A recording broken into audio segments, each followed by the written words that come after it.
Okay, so we are back. This is lecture 3, part 3 of the Lion King series. So, well, let's just start where we left off. So we left off at the point where Simba has met his self, and he's kind of met him for the first time, right? This is really the point where he's met him when he was a kid, but he just this is the part where he's really gonna integrate his self, and he sort of came to him and he was being he's been a little crazy and speaking in this random language, but you know what, we love him for that, so it's okay. And then when we say he speaks in a different language, he not only is he going to start to make more sense, but he's still going to speak in this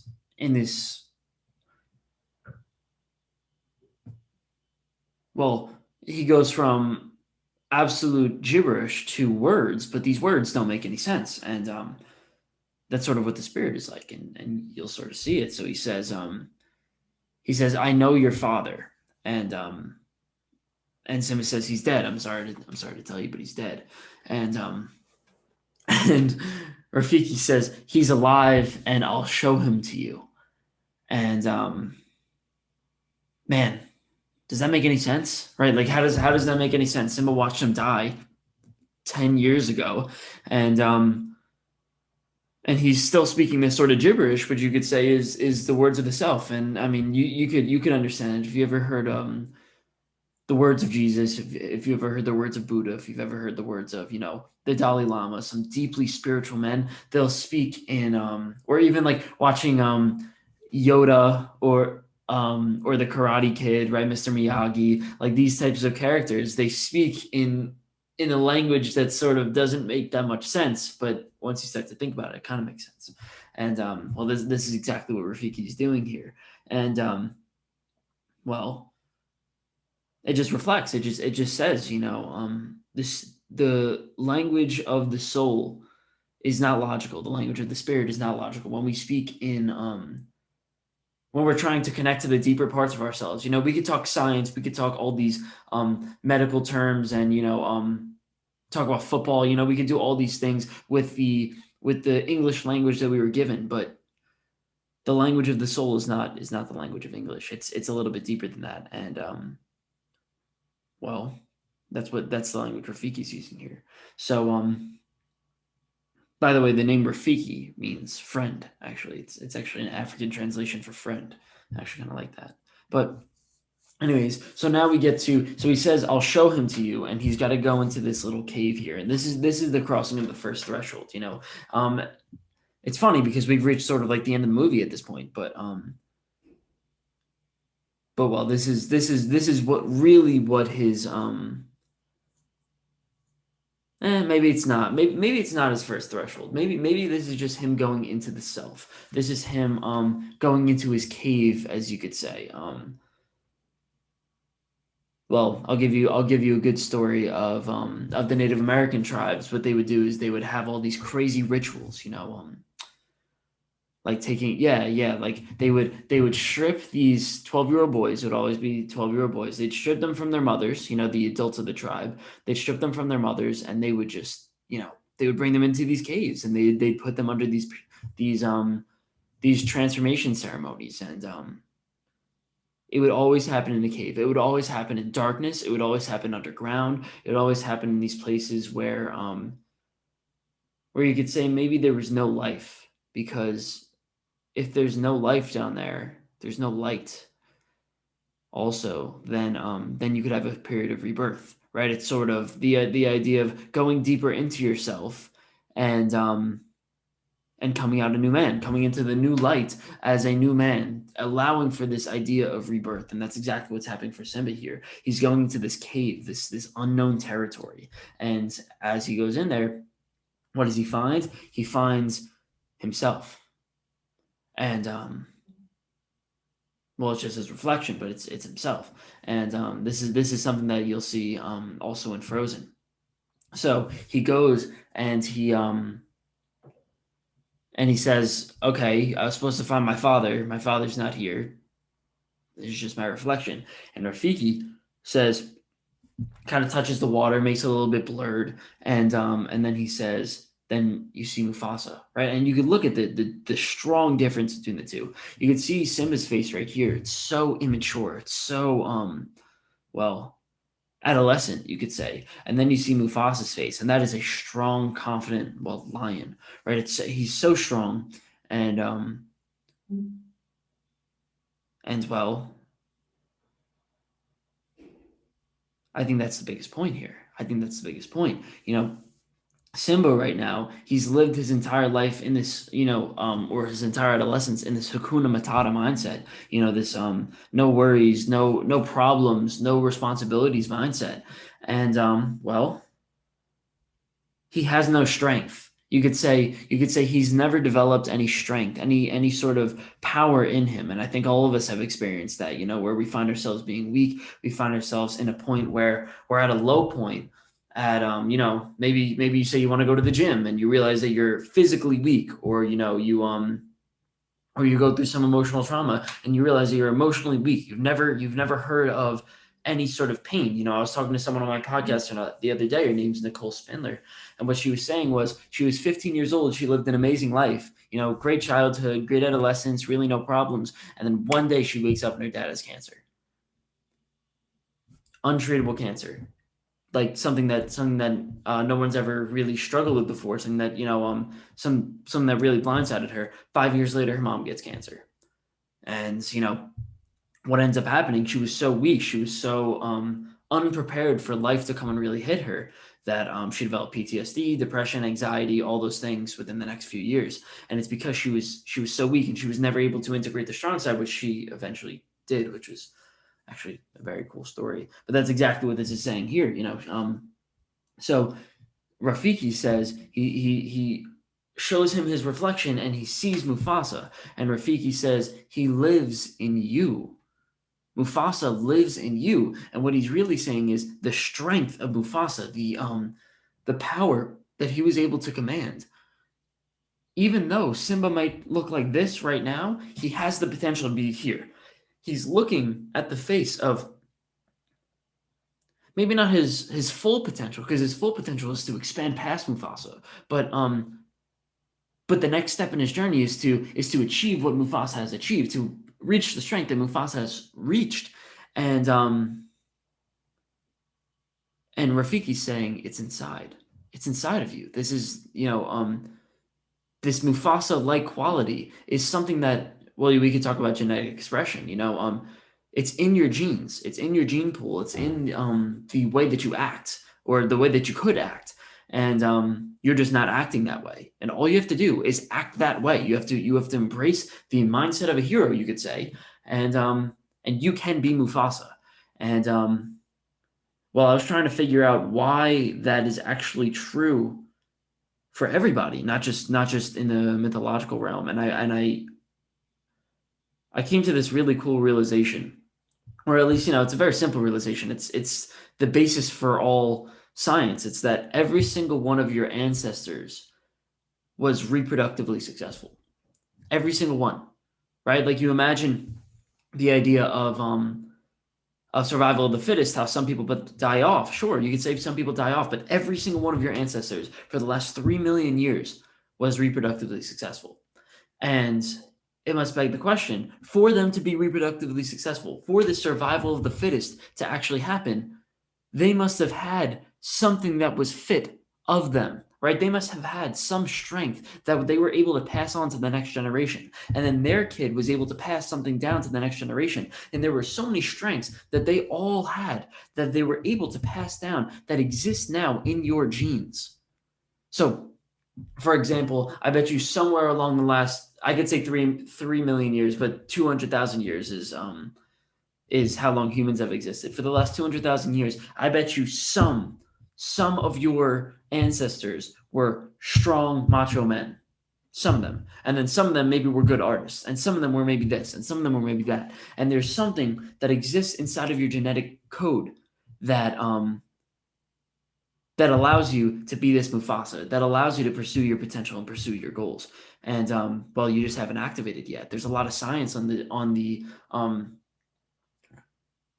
encoding of genes, and the fact that some of our genes, right? Imagine you have some genetic code that you want to be an artist, for example. It's very interesting that even though you have the possessive talent, you can be an artist. Like all you have to do is activate those genes. Sometimes we just don't activate those genes. They're just never expressed. They never encode into proteins, and they never actually change our neurobiology. But you could actually across generations. This is called is it epigenetics? Epigenetics. You could actually go along and you could change which genes are being expressed. So for example, right now Simba is going through and the genes that are being expressed is the weak pleasure-filled adolescent genes. But Rafiki is saying you have these genes, these Mufasa genes that exist inside of you, and you can go and pursue them. And that's true for everybody because every single one of our ancestors was reproductively successful. I think that's a very, very strong message. So, one more thing you must ask. You must ask the question of, does Mufasa really live in Simba? I like to ask that question. And the answer obviously is no, right? Like, Mufasa literally doesn't live in Simba. But he kind of lives in Simba, right? He's 50% kind of lives in Simba, and at the same time, his lessons, his wisdom lives in Simba, and so when Rafiki says he lives in you, this is definitely the spiritual language that we're really speaking of, but the answer is in a scientific sense, no, but in a scientific sense, 50%, but in a realistic sense, in a spiritual sense, 100% yes. Mufasa lives in Simba. That's the idea before when Simba looked at the stars and every star was the kings of the past. It's like imagine that the entire world was Simba's unconscious or yeah. Well, you could say Simba's always looking at the stars, and when Simba always looks at the stars, um, it's the role models of the past, right? Like when you say you're looking up, it's when you wish upon a star, right? It's the same idea, right? You're looking up to see your potential. You're looking up to see the dreams of the past or the dreams of the future, maybe. And well, you end up getting something out of that, right? Like it's still a part of you, right? Like even though these dreams, these stars are so far away, they're still a part of you because you always have access to them. You always could look at them. So is it real? It's kind of real. It is real, but it's not real, But anyways, so when we go back to stars, what happens? So Simba sees that Mufasa is in the water, and then he looks up into the stars. He looks up into the sky, and he sees Mufasa again. And well, this is the idea of this is the ghost. This is the ghost that comes and visits him, and this is exactly what the meaning of the stars is. I jumped a little bit ahead, and well, it's because first let me give you the explanation. So Mufasa comes down to Simba and he says, "You have forgotten me," and Simba says, "Of course I haven't forgotten you. You're my father." And Mufasa says, "You have forgotten yourself and have therefore forgotten me." And he says, sort of what? And then he says, "Remember who you are, Simba. You are my son. You are the one true king." And when he says that, he's really saying, remember who you are. He's saying that this is, you. If you remember yourself, you remember me because I am you, right? Like this is the same idea that's being hit upon. He's saying, I am you. And in a way, he's just saying, I am your potential right now. I am here and you are below me. For you to go past me, which is the circle of life, right? To be able to progress past the previous generations and achieve this constant progress, you first must reach my bar. And that's how he must remember Mufasa and remember who he is. And this is exactly what happened in Star Wars. Star Wars is the same thing, Mufasa is like the mentor in this case. And Obi-Wan Kenobi in Star Wars comes back, and he comes back as a ghost, and he sort of visits um, Luke Skywalker, and he sort of speaks in his ear. What does he say? It was in the fourth Star Wars movie. He says, "Trust the Force." He says, "Trust the Force, Luke." And when he says "trust the Force," he's really saying, trust me, right? Trust your teachings, trust the mentor, the mentorship that I've been able to give you. So, very, very, very strong archetype. And it's like, whenever we go into these deep periods of reflection, we must remember that there's some guiding force that really guides us along. The lessons from a mentor, the lessons from school, the lessons from parents, all these things, tradition, the lessons from society, all these lessons that we've accumulated over the years. They're important. They're important, and while we might not like some of them, right? You'll see, right? Simba doesn't like some of them, right? He didn't like the fact that they didn't go into the shadows. But even though you might not like some of them, then there's some wisdom from the past. You can't deny that there's a tremendous amount of wisdom from the past, and that's exactly what Mufasa is right here. And this is actually in Frozen. There was almost the same exact thing, as Elsa was going into her cave, you could say. She found her mother. Just like Simba found his father, she found her mother, and she literally said, she's like, "I am you, right? I am you. You are me." And there's something meaningful in that. There's something meaningful in the fact that you can throughout generations you can take the lessons of your father and improve upon them. But first, you must take the lessons of your father. That's the first step, and that's exactly what Simba needs to really learn right now. And yeah, this is how Simba was feeling after that. He says, "Remember who you are," and I mean, I can imagine, right? Simba's going through a personal transformation right now. He's really trying to figure out, who he is. And God, what a question. Who are you? Like everyone, we spend our whole lives trying to figure out that question. I think the saddest part is so many people never figure out. So many people are struggling with these. Let me see. Let me see if I could phrase this lightly. Repressive structures, right? Where well, you could go with the example of homosexuality, for example. There's the my mom actually told me this belief, and I actually think it's somewhat strong. In the Catholic religion, they obviously homosexuality is not really allowed, and so what does somebody who's, we'll say, naturally homosexual, what do they do? What do they do is they repress it, right? They say, no, no, you're not. You're experiencing these tendencies, and that's one of the teachings of.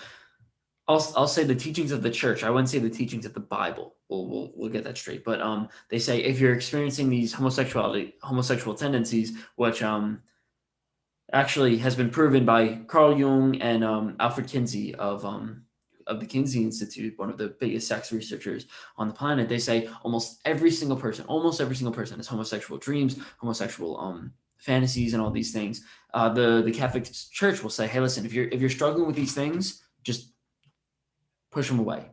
Don't even worry about them, and don't think about them. Right? Just sort of repress it. And my mother, she goes, there's this giant church scandal of priests that are celibate, right? Priests that have to be abstinent for their entire lives, who are not allowed to have any sexual activities.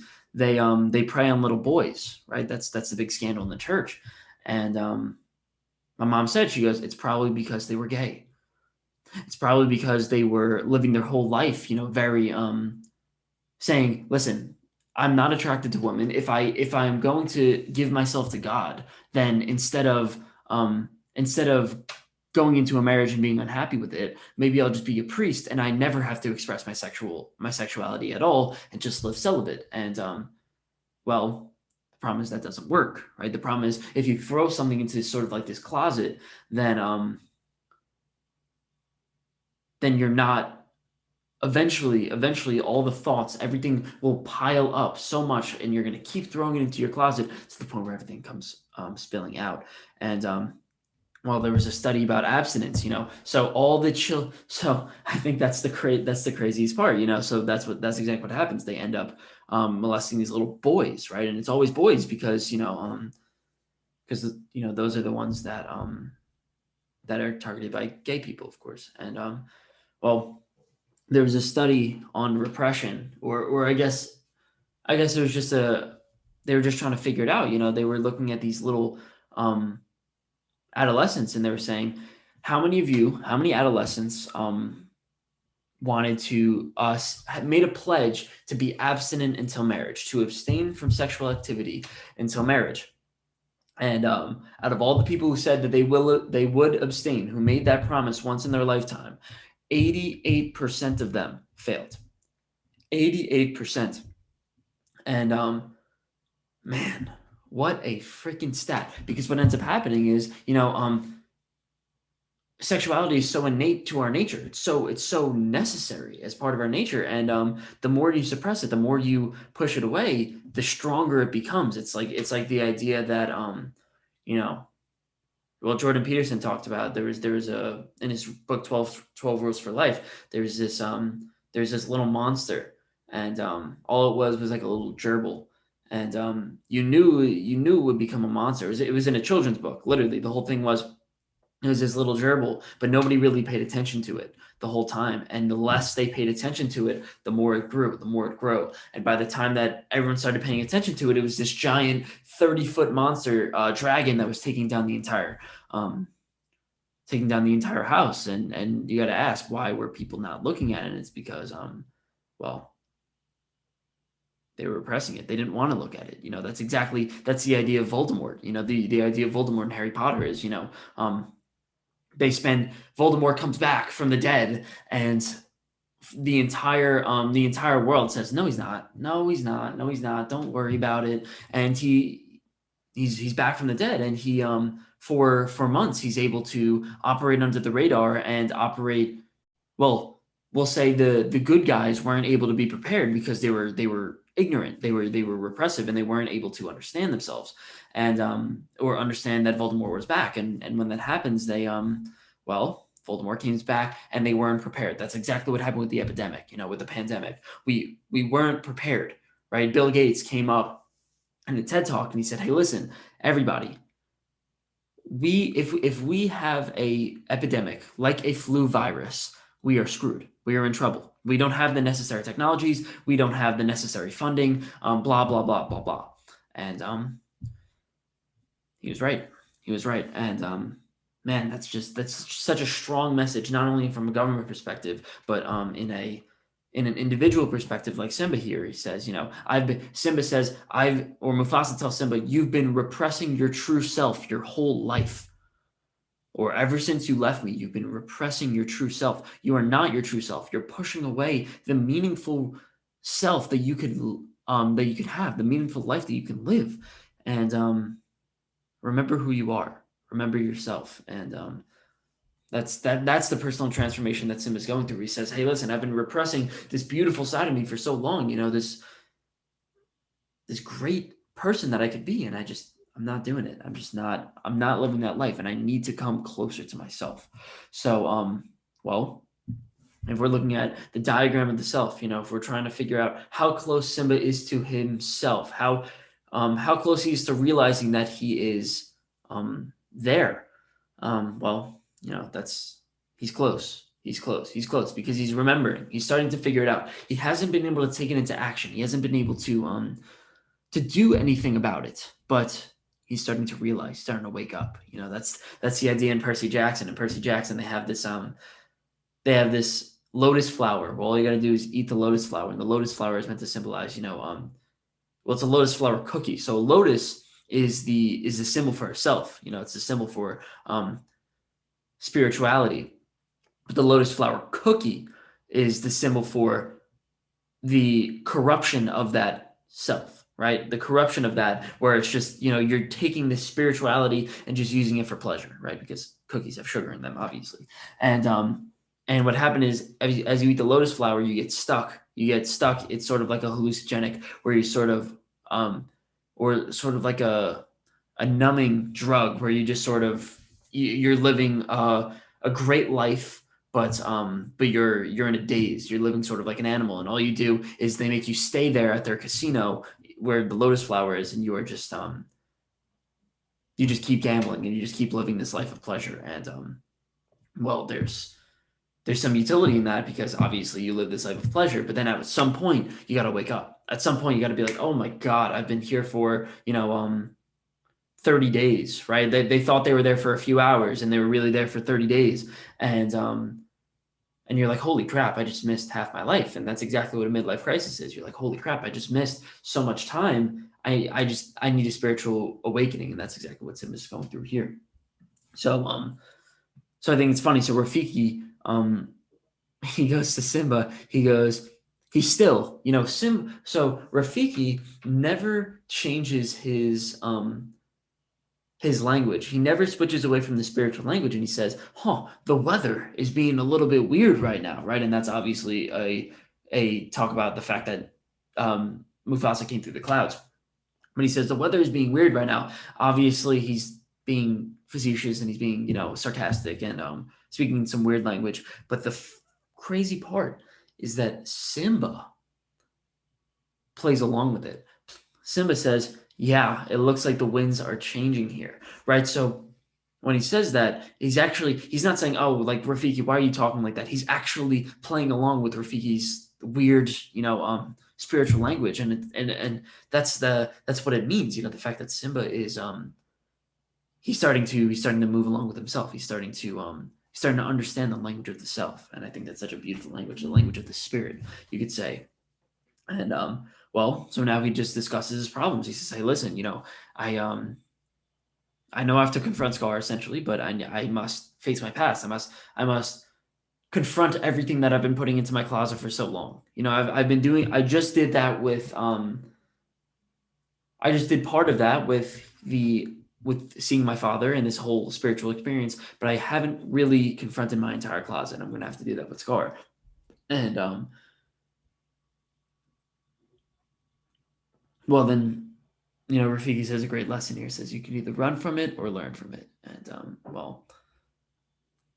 that's a good summary of this entire movie, you'd say. It's a good, it will give you half of the meaning that comes from this movie if you just say you could either run from it or learn from it, because there's something meaningful in that, because Simba ran from it, for 10 years he ran from it, and now he's going to learn from it.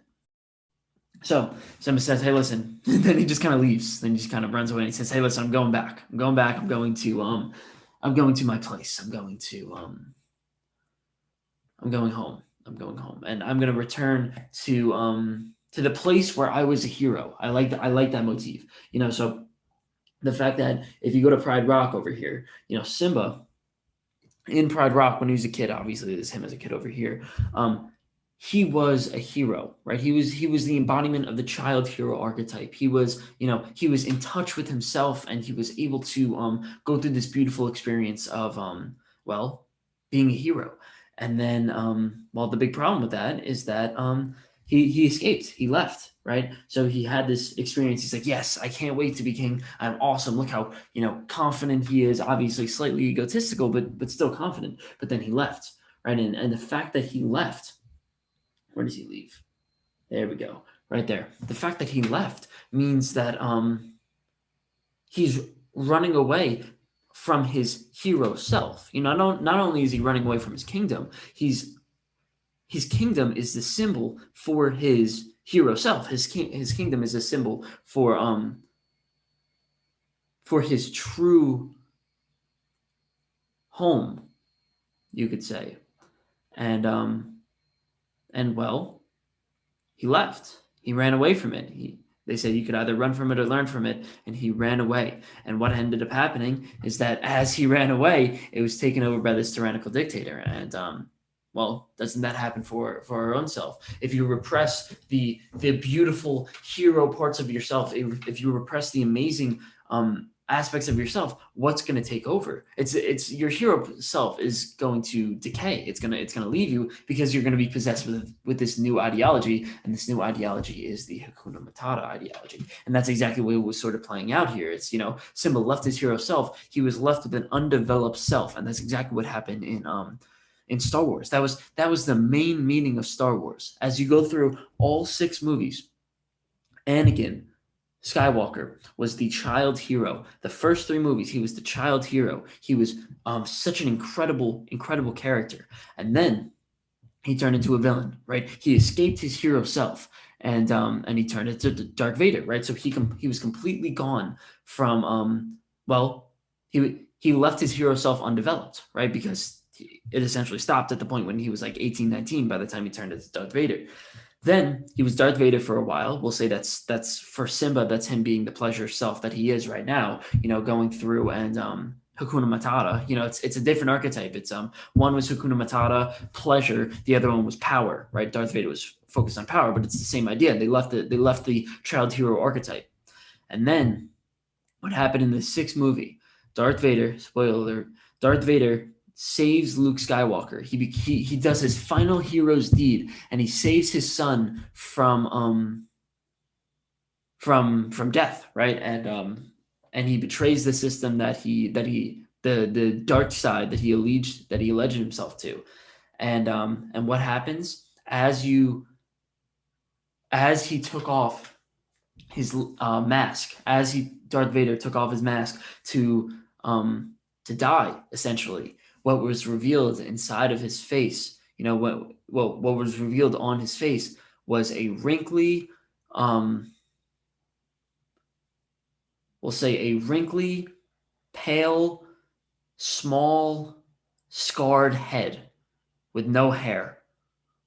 You could say, yeah, just it sort of looked like a fetus. Actually, that was sort of the way it was made to look, sort of like a grown fetus, sort of like a yeah, and the meaning behind that, George Lucas actually said this himself. I didn't even have to figure this one out for myself. He said this is the idea of the undeveloped self. Darth Vader was unable to develop his hero self throughout his life because he turned into Darth Vader. For we'll say 30 years, he or no, 20 years, because Luke Skywalker was 20 at that point. He left his hero self. He completely cut off that part of him, and he left it to decay. He left his hero self, his true self, to decay, and he just let this mask over him, this Darth Vader character, grow on him. And that's when you peel off the mask, when you peel off the thing, that the ideology that you have been gripped by, and then you pull back and see the thing that you've been repressing, you're left with the undeveloped self. And that's where Simba's at right now. So Simba is an undeveloped self currently. He's still an adolescent. He's still a weak child, and he's not there yet. But the best part about this movie is that we're able to watch that next step. Darth Vader died. He died a hero, but he died an undeveloped self. Simba, maybe not. So he leaves. So Simba leaves, and then I love this. I love this picture. This is very solid. Good lighting and all that. But Rafiki says the king has returned, and I like that because it says he wasn't a king. Like Simba. He literally was not a king when he was an adolescent, right? He didn't act like a king. He didn't behave like a king, and therefore he wasn't a king. And now he's going to start behaving like a king. He's going to start thinking like a king, and he will be king. Or if he makes it through the trials, we could say. And the next part is the trials. He must go through the trials and tribulations of developing his self, right? Developing, essentially rebuilding his hero self. That's a good way of putting it. And right now, if you look at his hero self looks like that. That's what Pride Rock looks like. But but it's his job to fix it. Like this is his time. And so the trials and tribulations, exactly what he must do is he must return home. But I really like this idea. I like this archetype of the fact that he must go through his trials and tribulations, right? He must essentially shake out the crappy sides of himself, and he must do that by going through a desert, right? And that's exactly what happened before, right? We already met the archetype of a desert, where after Simba ran away, which was right over here, he ended up in a desert. And the fact that he ended up in a desert was because he was in chaos, right? He was in between the two lands of order, you could say. I really like this archetype. So he was in the land of the Mufasa Pride Rock, right? This was good order, habitable lands, and life existed on this side. Then he ended up in a desert, which was right in the middle, right? And that was chaos, right? Because as he left the good order that was over here, he well, when you leave order, then you have to try to establish new systems, new principles, new morals, and well, that's chaos, right? Trying to create this new system is chaos.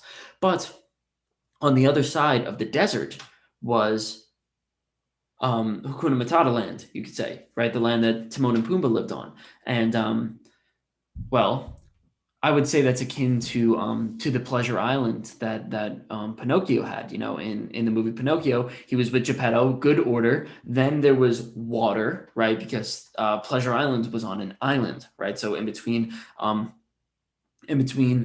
the good order and the pleasurable order, you could say, is water or a desert. And why does the water or desert symbol chaos? It's because it's barren, right? There are well, first of all, there's very little food, very little means of survival, right? And well, I'll call it chaotic because nobody wants to live on.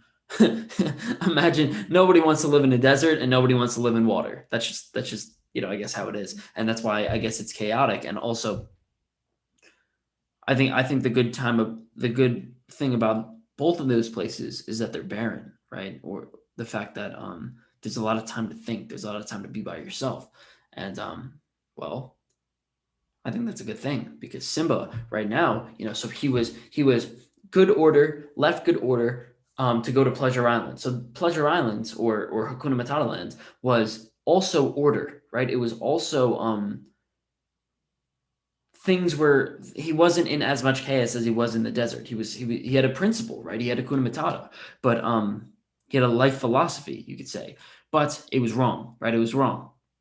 And to be able to make it back to Pride Rock, the place where he was supposed to be, he must cross the desert again. He must go through chaos because he must undergo a period of transformation. And wow, periods of transformation are tough. We'll say that. I had someone on my podcast, her name is Marin Bootla, and she talked about neuroplasticity. Neuroplasticity is the biological theory, which obviously you could track, you could actually show that your brain changes as it goes through stress, right? And you could say good stress or bad stress. So as let's say you're a smoker, right? And you're trying to get rid of smoking, right? You're in Pleasure Island, you could say, which is order, but because you don't have to go through the shitty process of quitting, but it's order nonetheless. It's pleasure, but it's order, and it's not the place where you want to be, but it's order. And well, to quit, you must go through a tremendous amount of pain. You must go through a tremendous amount of suffering. You must go through chaos. You must go through your desert. And well, the neuroplasticity belief in that would be your brain will literally change as you go and progress. There was this lady named Lisa Adams, and she went to go and quit. I think it was cigarettes, but I think it was also unhealthy food. So we'll say both. And she successfully quit both, and they did a bunch of MRI scans on her brain as she was going through the quitting process. So this lady named Lisa Adams, and I got this from the book The Power of Habit. Great book, by the way. And so at first, they showed her brain, and they said, what does your brain look like, right? So we show you this cigarette what does your brain look like? What parts of your brain fire off? And in the beginning, we could say the impulse side of her brain, the pleasure side of her brain, fired off pretty high, but the self-control part of her brain fired off pretty low. And they said, as Lisa Allen progressed through the quitting process, and as she progressed through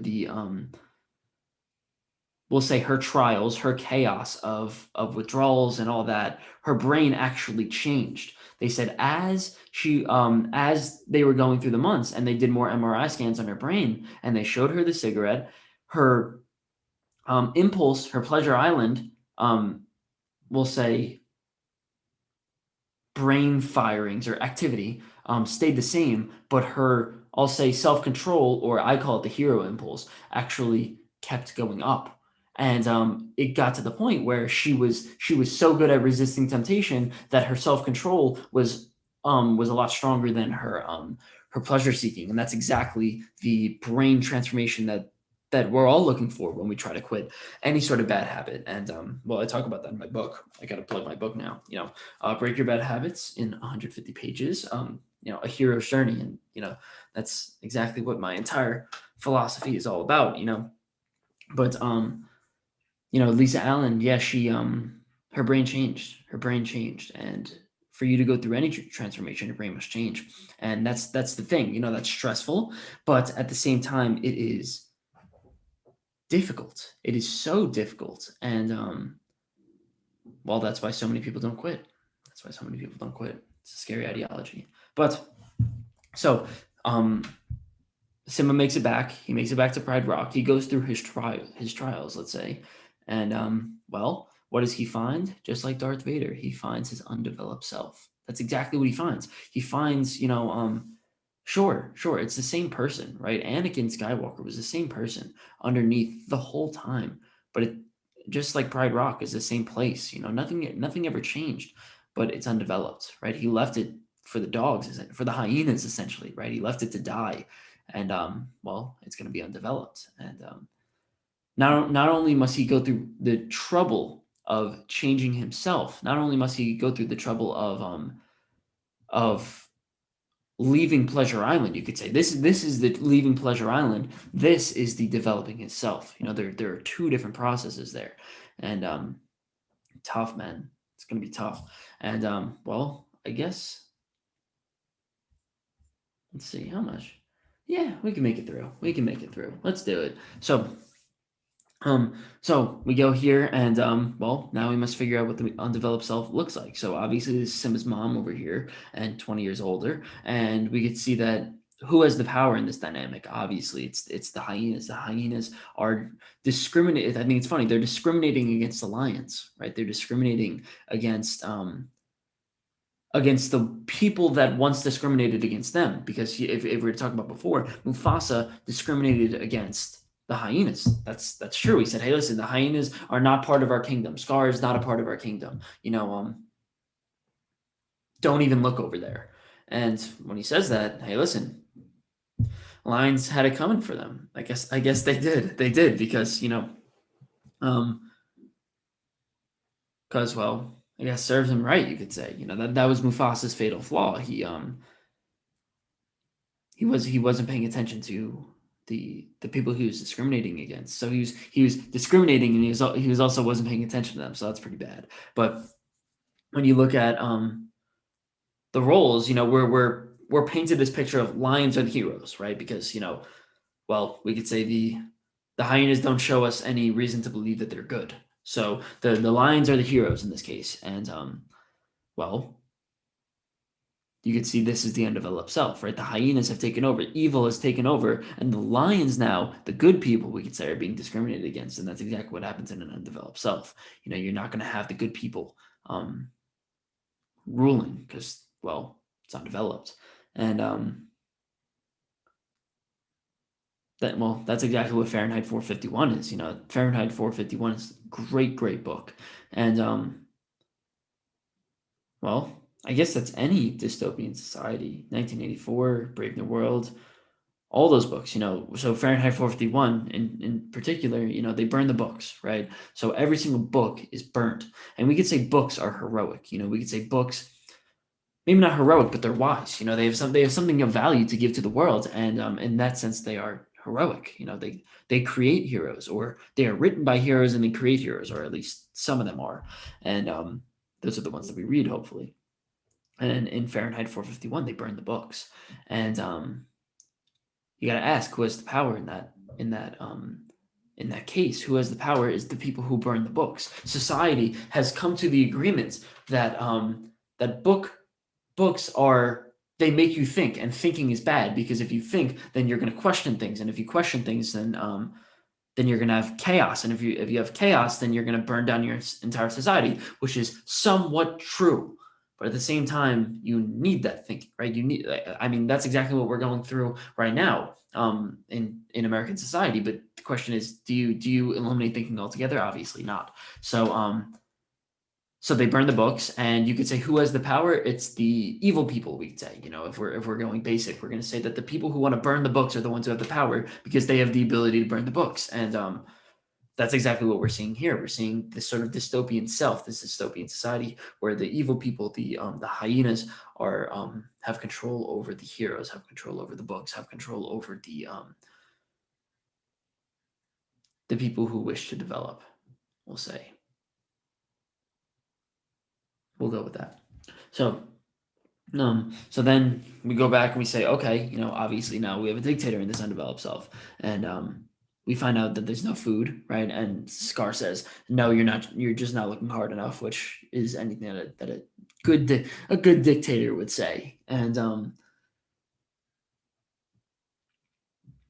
right, obviously, he shows himself off as being dictatorial, and then he hits her in the face, right? So he really encapsulates the the great dictator that he is. And well, the reason why he slaps her in the face, and I think it is really funny, is because Nala says she compares him to Mufasa, right? She compares him to Mufasa, just like man, what's the bird's name?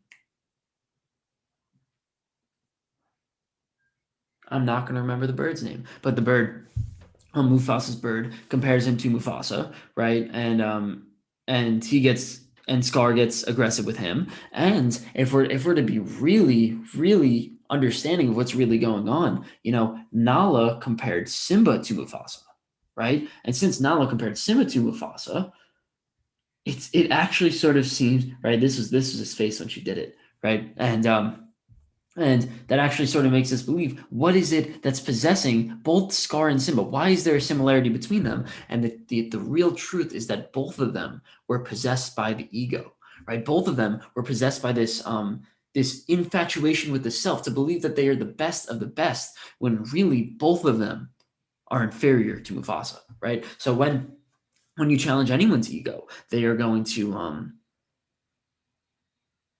get aggressive, right? But the problem is that well, you can't have an ego and follow that same person at the same time. So for example, Simba right here, as he sees Mufasa, this is him letting go of his ego. This is him sort of saying, "Hey, listen, um, Mufasa, maybe you weren't wrong. Maybe your ideas were right, and maybe I should follow you. Maybe I should drop my ego, stop comparing myself to you in a negative way, and and follow you in a good way." And well, that is exactly what Scar has not come to terms with. Scar is the embodiment of the ego, you could say.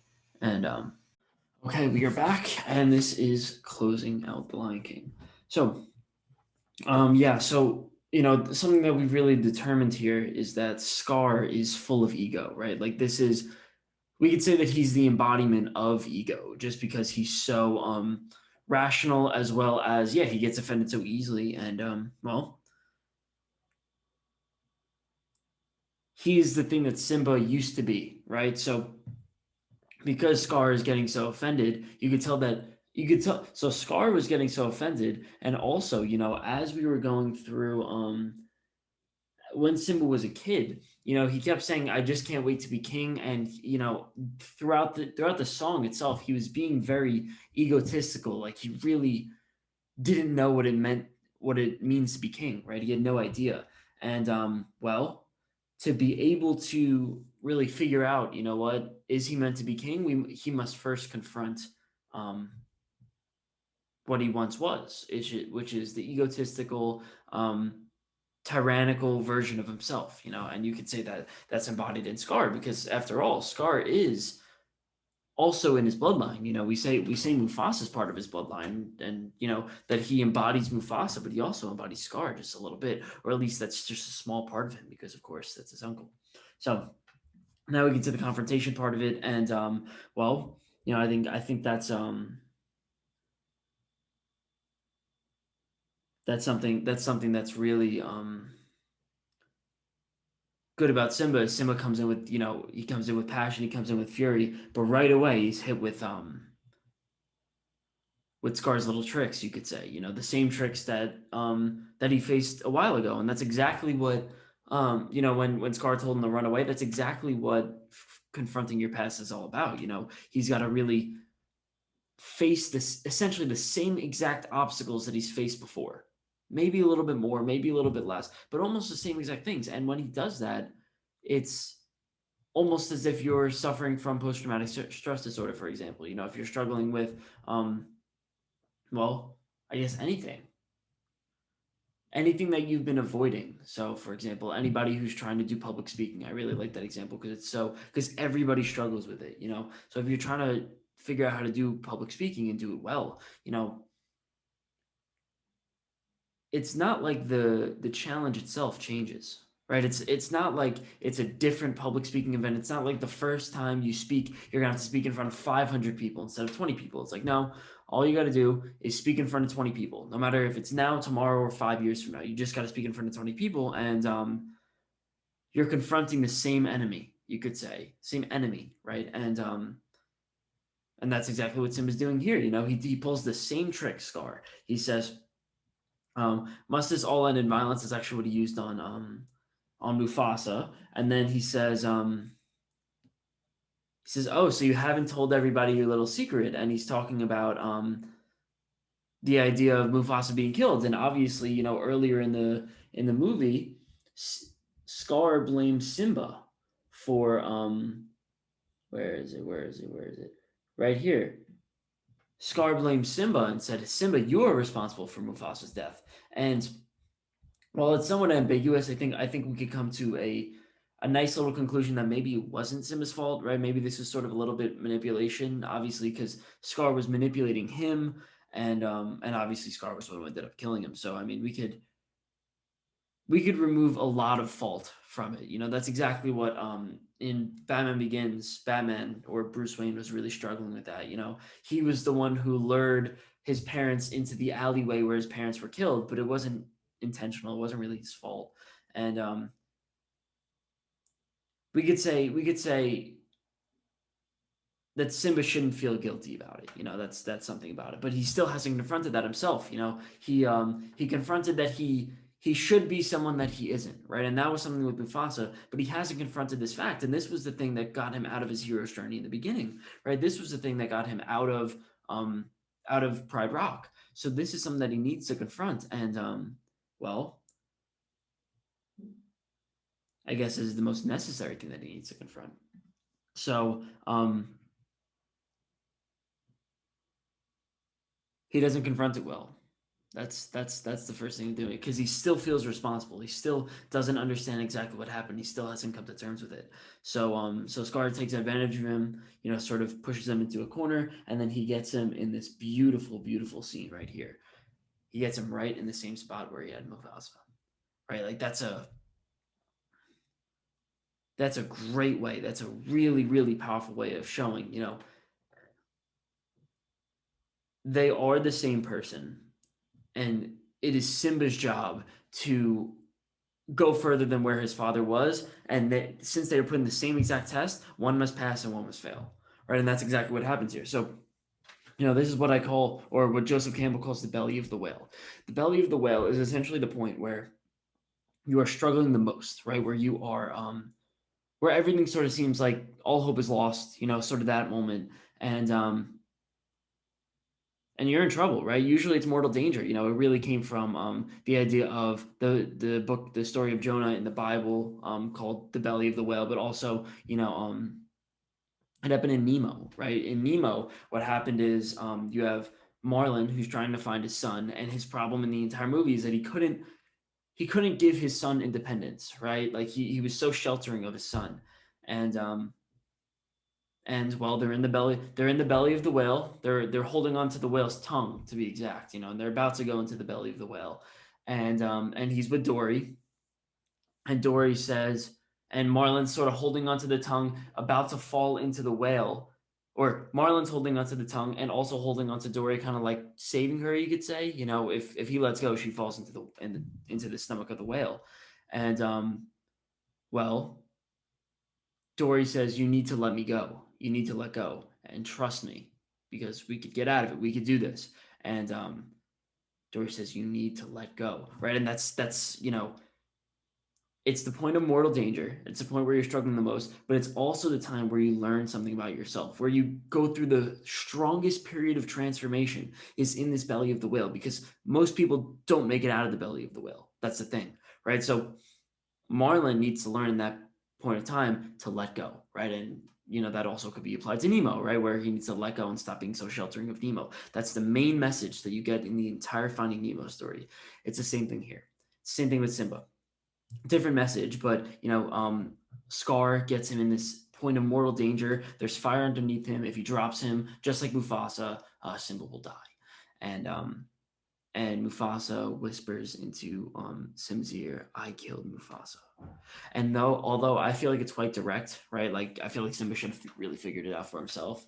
But it really shows that Scar is very egotistical, and that he's very yeah, egotistical is a good word, or cocky. Cocky, you could go with that. And well, this is the point where he finds out something about himself. The thing that he's been avoiding confronting the entire time, he finds out in the belly of the whale. He finds out in the point where all hope is almost lost, and well, he's almost swallowed by the belly of the whale, you could say, and well, he comes out of it, right? He comes out of it, and now that he's learned the truth, he gets this extra motivation, which is obviously true, right? Now that he's confronted the thing that he hasn't confronted this entire time, or his whole life, you could say, his whole adulthood life. Now that he's been able to understand the truth, and he's been able to, well, become himself, right? And really understand, put all the pieces together in himself. When he's able to do that, well, he's able to confront Scar emotionally. That's a good way of saying it. He could beat Scar physically, right? Scar throughout this entire movie, this whole time, that Scar is the weaker of the two, right? Like Scar was weaker than Mufasa, Scar was weaker than Simba. It's not really a fair fight for the physical battle between Simba and Scar. But really, the emotional battle is what is the most important. The fact that Simba was being manipulated the entire time and controlled in his emotions by Scar. And this belly of the whale moment is the moment where he confronts his emotions, and he's able to well, win, you could say. So Scar sort of accepts defeat right away, and Simba says run, because obviously it's sort of a run away and never return. That's exactly what Scar told Simba a while ago. But Scar says I might as well fight. So this is the final confrontation that you see in almost every scene, or almost every movie, almost every hero's movie, you could say.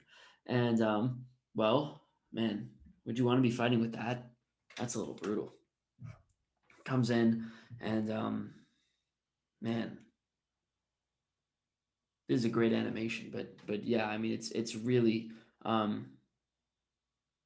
this is the perfect symbol of pure evil, you could say. You could imagine Scar and the devil as almost synonymous in this picture, and one thing that I am really interested in is watching how over time the versions of the, we'll say, villain, the versions of the villain have gotten so much less devilish, you could say. I'm starting to see it. So I mean, when you think about who is the worst villain of all villains, it's probably like the devil, something like that, Lucifer, right? You could say, or Hades or whatever, right?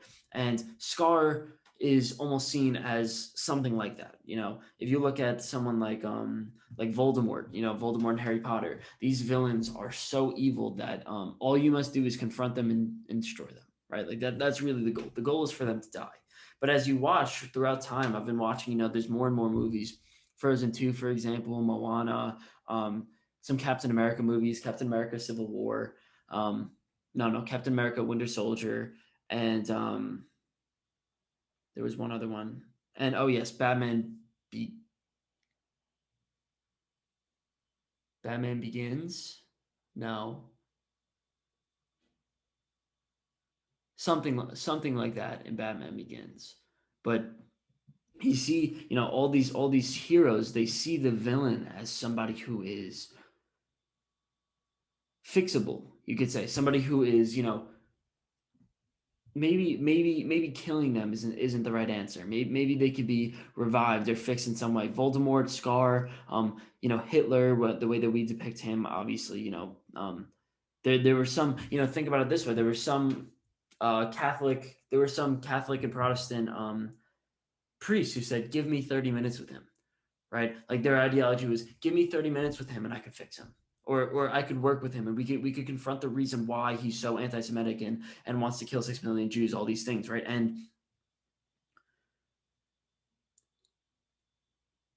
I don't know which one's the right answer. I don't know which one's the right answer. It's tough because you got to ask the question: can someone like Scar be rehabilitated? Can someone like Scar be obviously he has some emotional trauma, right? We could say because he has a scar, right? Like I think that's the symbolism behind Scar. He's gone through things in the past and there's no attempt to heal him. That's the problem. There's zero attempt to heal him. He's always painted as this villain. He's always painted like nobody even tries to approach him with any sort of respect or any sort of dignity. And you got to ask the question, is that useful? Is that helpful? And I can't even tell you the answer to that question. I can't. The one thing that I can say is our method of punishment in society has been well, fail. Yeah, it has been a failure. And part of it is because if you take somebody, for example, treat them with lack of dignity, lack of respect, like a prisoner, for example, and you just throw them into prison, and then we have this idea in American society of rehabilitation. But the thing is, have we really rehabilitated people? It's such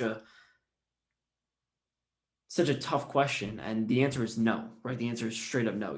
About 50%, so recidivism, 50% of prisoners are there's a 50% recidivism rate amongst prisoners. And what that means is that 50% of the time, if you go to jail, you will be back. You'll be back in jail. And the question is, why have 50% of people cycle in and out of jail? It's just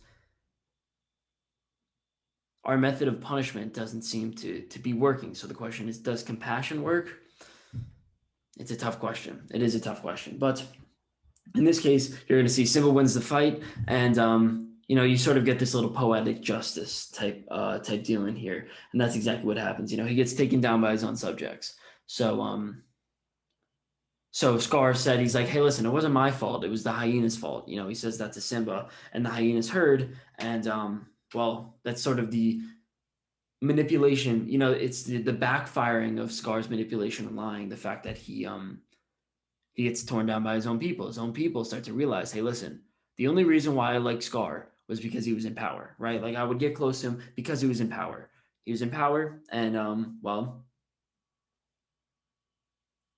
he was somewhat, you know, he would give them some sort of leadership, right? But now that he's not in power and he doesn't have any ability to lead anymore, it's the perfect irony that I guess that really comes in.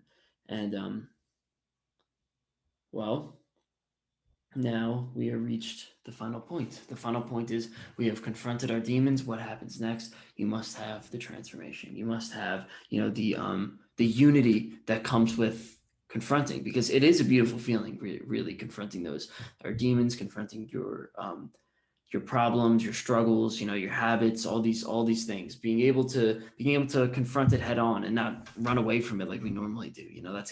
That's the whole purpose of this movie. And well, I mean, you must be rewarded for it, right? Like that's the biggest thing. So I mean, right now you have Simba, um, you have Rafiki stands here and he says, "Hey, listen, you must take your place in Broad Rock, right? You must become king again." And it's very significant that this is the self, because now he has confronted everything and he's essentially peeled back all the layers of his repression, his struggles, you could say, and he is now met with the self. And well, he gives him a nice hug, you know. And wait, there's the hug. There you go. And well, it just shows that he is fully unified with his self. And if you want a good depiction of that, it's just like that. It's just like that. He has this perfect well unity, right? There's this perfect unity, and also he has this unity that comes with essentially everywhere else. He steps up and he howls, right? And he says, and he stands up and he howls, and all the lionesses howl back, and it's sort of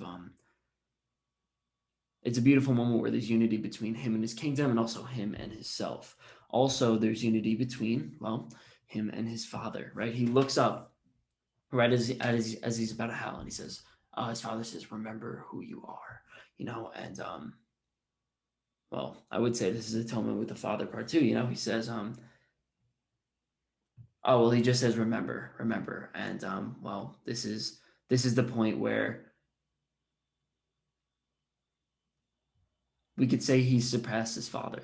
That's the idea. The idea is that Mufasa couldn't handle the shadows. He didn't look at the shadows. He was ignorant of the shadows, and he was killed by the shadows. That was his fatal flaw. And Simba, in confronting this, he confronted the shadows. He did the thing that Mufasa couldn't do, and he killed Scar. That's the idea. So